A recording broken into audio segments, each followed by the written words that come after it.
Hi, thanks for joining me today on Deb's Digest. I'm going to be preparing one of my favorite recipes in my new ceramic skillet, and I wanted to show you my how easy and quick it is to do a one skillet dinner.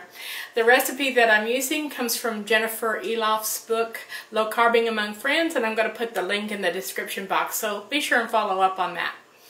Okay, the first thing that you need to do for this recipe is just brown a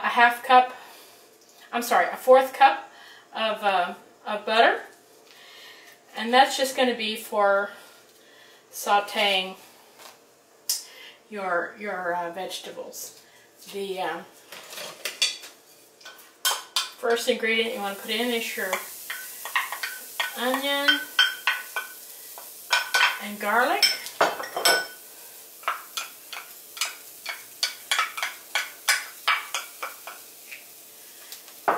And just briefly stir those for a second, and it doesn't take long at all for that.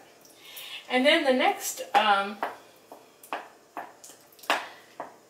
secret weapon against high-carb foods is this, and this is grated cauliflower. Now there are various methods you can use to get it to the rice-sized shape. I used a magic bullet, but many food processors would work just as well. You could even chop it with a knife. It might be harder to get uniform shape that way, but you could certainly, it would taste just as good. The actual stir frying denatures the cauliflower so that it's non-discernible from real rice. You'll never know the difference, and even non-low carbers will enjoy it just the same. So I'm going to put this in, and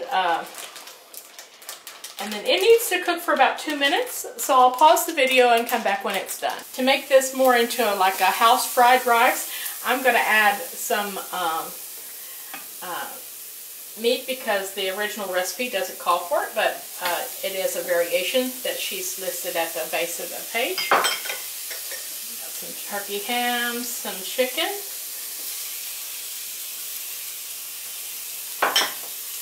and a little bit of shrimp. And these are already cooked, so it's just going to take a second for those to warm through. Now in place of soy sauce, I'm going to use this Bragg's liquid aminos, and that reduces the sodium a little bit, and you do get some amino acids that we all need, and it gives it a lovely brown color. And you can just do that to taste. Also,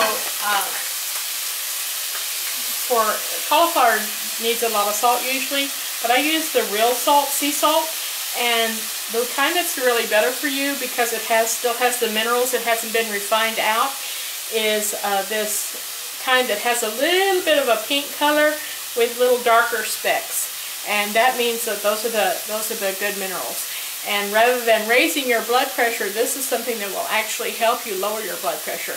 In fact, for people that have insomnia, they say just a dab of that on the tip of your tongue right before you go to sleep will help you have a more profound sleep. So we're just going to put just a tiny bit in the dish.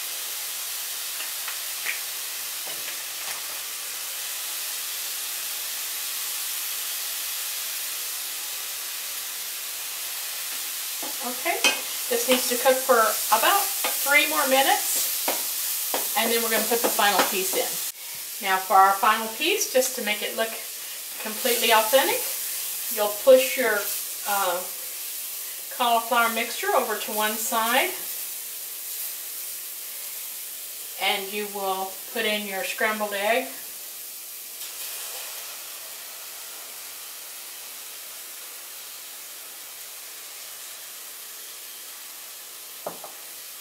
And just let that soft set for a second.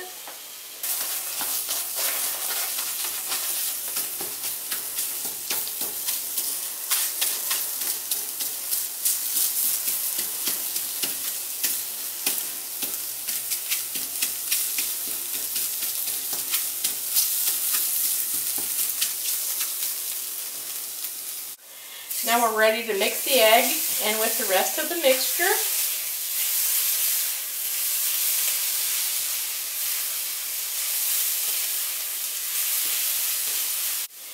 Now this looks just about ready to me, but you can cook it for just 1 more minute if you like, and it's always a good idea to just do a taste test just to make sure your cauliflower is completely well cooked and everything. So I'll plate this and you'll get a chance to see the final result.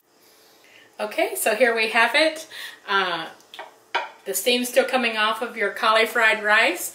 This is a dish that is best eaten as soon as it's served.